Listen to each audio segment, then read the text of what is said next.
Davíð Smári, 4-1 sigur á Vívaldi vellinum í dag. Þú hlýtur að vera ansi sáttur við leik þinna mann í dag. Já, heilt yfir bara mjög sáttur. Mér fannst við svona, það er svolítið illa með færin okkar en heilt yfir bara mjög sáttur með leikinn og bara spila á móti ótrúlega vel spilandi og skemmtilegu liði í Gróttu og já, bara ótrúlega skemmtilegt lið þetta Gróttulið og ótrúlega erfitt að spila við þá. Mér fannst við reyndar ekki að skilið að það var satt aðeins í okkur fyrir leikurinn og við náðum einhvern veginn að búa til orku úr því hér í dag.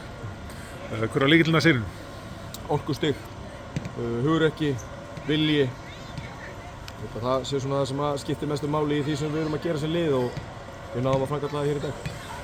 Hvernig fannst þér stígu upp helst í Njarðvíkurliðinu í kvöld? Bara liðið í heild sinni. Ég sagði það svo líka held ég síðast í mínu samtali við ykkur að við erum bara lið og mér fannst bara ótrúlega margir góður í dag og vera að nefna einhvern einn finnst mér bara óþarfi. Mér fannst bara liðið frábært heilt yfir og smá svektur með að hafa ekki nýtt færin okkur örlítið betur en við erum bara að spila á móti ótrúlega góðu liði og þannig að ég bara heilt yfir sáttur með þetta en ég veit að býr meira í þessu liði samt sem áður.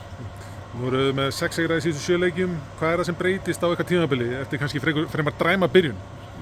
Ég held að sé bara að menn eru að spila sig saman. Við höfum auðvitað lent í svolítið áföllum. Við þurftum að einhverju leita að plástra þau á tímabili og fyrirliðinn okkar slítur fyrir mót. Við vorum komnir í ofboðslega góðan rytma og svo erum við bara búin að díla við áföll, menn sem fóru frá okkur óvænt og við erum bara, við hérna í þjálfarteyminu erum bara búin að vera að reyna að bæta liðið og á þess að ég ætla að taka mikið hrós á þessu leikmönnum. Þeir hafa bara staðið sér óbúslega vel og verið viljugir og vilja leggja sig alla í verkefni og það er auðvitað bara það sem skiptir máli í þessu og bara ótrúlega margir leikmenn í þessu Njarðvíkurliði sem hafa bara ótrúlega mikla hæfileika og mikil gæði og það sem skiptir kannski mestu máli í því að mér finnst ég vera með alveg stútfullt lið af hungruðum leikmönnum og með það baki og svona ákveðin struktúr í kringum það finnst mér við vera nokkuð gott lið.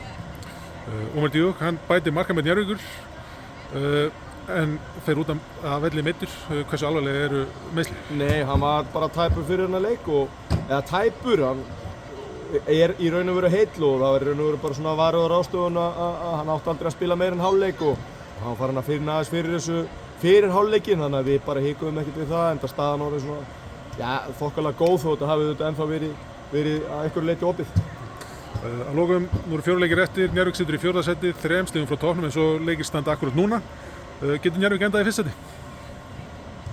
Já, það fyrir þetta bara eftir hvernig þetta spilast en við erum bara fyrst og fremst við ætlum að vera í séns á að komast upp úr þessari deild og með góðri frammistöðu í þeim leikjum sem eftir eru og þá höfum við séns á því, já.